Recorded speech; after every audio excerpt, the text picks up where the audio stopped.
Thank you, Mr. Speaker, sir. The Women's Expo, which occurred earlier this year, emanated from the selection of 500 women through divisional craft shows held in Central, Western, and Northern divisions, and for the Eastern division because of the challenges faced in relation to getting all the women together. We had pocket craft shows in Kandavu, 2 locations, and Rotuma. For Lao, there were consultations with women's groups where they got to have an input into the selection of women from the Lao group. The 500 women artisans, Honorable Speaker, sir, as you would know, the National Women's Expo started back in 2014, an initiative under the leadership of the late Honorable Dr. Chico Luveni. And over the years, from 2014, this particular event would rake in quite a bit of money for the women who took part in it. In 2014, $133,000 to over $500,000 now in 2019, when accumulated with the takings from the divisional craft shows. At the time, the idea behind it was to celebrate the talents of women, Fijian women, particularly women living in rural areas and maritime zones.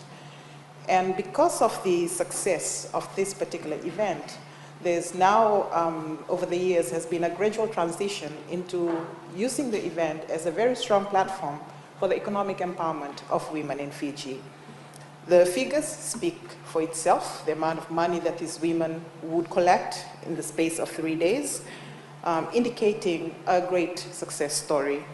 The enhanced quality of the products that we get to see at the Women's Expo over the years, in collaboration with the Ministry of Industry and Trade through the Fijian Made and Fijian Crafted licensing.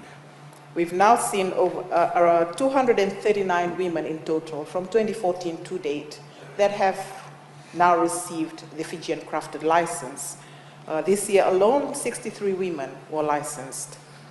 So from this year, Honorable Speaker, sir, we're now starting to graduate women out of the National Women's Expo.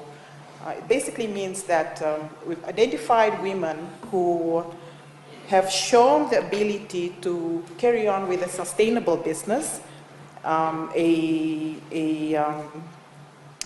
future plans for expansion, consistent source of income, and they've graduated out of the Expo to give an opportunity to other women who may not have had an opportunity to access markets to be able to join the National Women's Expo. This year, 5 women graduated out of the Expo. They've, one of them at least who managed to get the most amount of money at the Expo in the 3 days, she collected over $13,000. So that's the kind of ability that these women from maritime areas and rural areas have in relation to earning a livelihood for themselves and their families.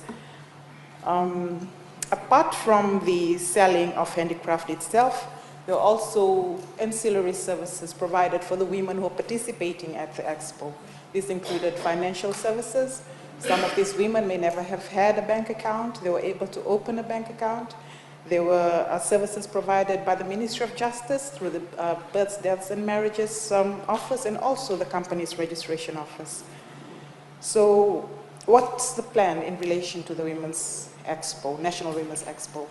Given the great potential it has in not only as a platform to elevate women from producing handicraft for subsistence and cultural events, to actually using the same to earn a livelihood for themselves, number one.